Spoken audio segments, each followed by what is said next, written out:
In this video, I will be explaining question 2 of homework 9. So let us first look at question 2. Question 2 that we are given a Poisson process with parameter lambda. So this is defined as if the number of random points arrived in t1, t2 equals to k, then its probability is the Poisson distribution.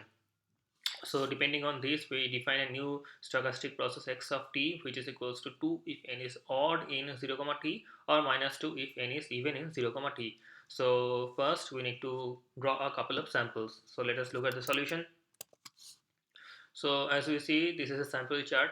So for this event, the number of points arrived from this point to this point is odd, so it's the value of the stochastic process is plus 2. From this point to this point, the number of points arrived is even, so the value of the stochastic process xt is minus 2. So this is nothing but a square wave form, not exactly square wave, but a form which can only take plus 2 and minus 2 values over the t. So now let's look at the second question. The second question was to find out the probability of xt equals to 2. So probability of xt equals to 2 is nothing but that n is actually odd in 0 comma t. So probability of xt equals to 2 is nothing but the values are odd in that interval. So we will be taking summations only over the odd probabilities, that is summation of k equals to 1, 3, 5, all the odd numbers. So taking the summation, and we need to simplify it. So we know that the expansion of e power of lambda t equals to 1 plus lambda t whole square over 2 factorial plus to infinity, and also e power of minus lambda t equals to 1 minus lambda t plus lambda t whole square divided by 2 factorial minus it goes on. So if we subtract e power of minus lambda t from e power of lambda t, so we get that e power of lambda t minus e power of lambda minus t, e power of minus lambda t equals to 2 into lambda t plus lambda t whole cube by 3 factorial plus lambda t whole to the power 5 divided by 5 factorial, and it goes on. So from 1 we can easily derive that probability of x equals to 2 is equal to 1 minus e to the power minus 2 lambda t whole divided by 2. So now let's look at the next question. The next question was to find out the expectation of xt. So expectation of xt is nothing but the expected values of the whole interval. So this whole interval can be divided into two categories. So where the stochastic process takes positive values and where the stochastic process takes negative values. So I am sorry, it can be divided into two parts, where the number of points arrived is even and where the number of points arrived is odd. So we see that for the first case, if the number of points arrived is odd, so that is this the value of the xt is 2, and we take the probabilities of all the odd points.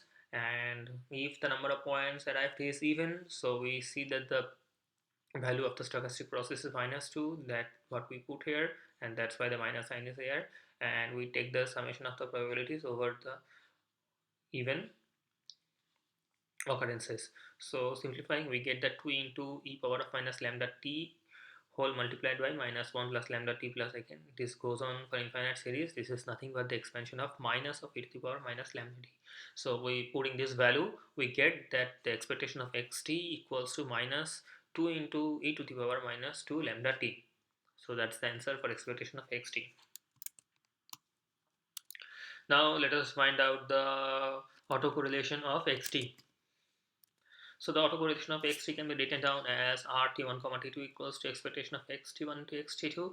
Now we see that xt1, t2 can take two values, either plus 4 or minus 4.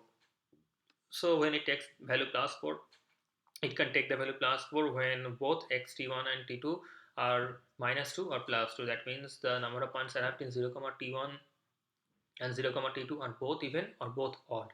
And similarly, xt1, t2 can take value minus 4 when either xt1 equals to 2, xt2 equals to minus 2, or xt1 equals to minus 2 and xt2 equals to plus 2.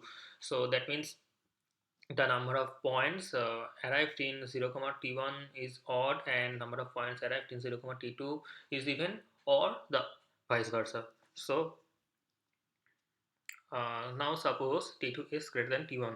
So we can write R of T1 comma T2 equals to expectation of T1 into expectation of T2, which is nothing but as this is plus 4, so plus 4 into probability of xt1 into xt2 equals to 4, plus minus 4 into probability of xt2 into xt1, sorry, my mistake, this should be xt1 into xt2 equals to minus 4.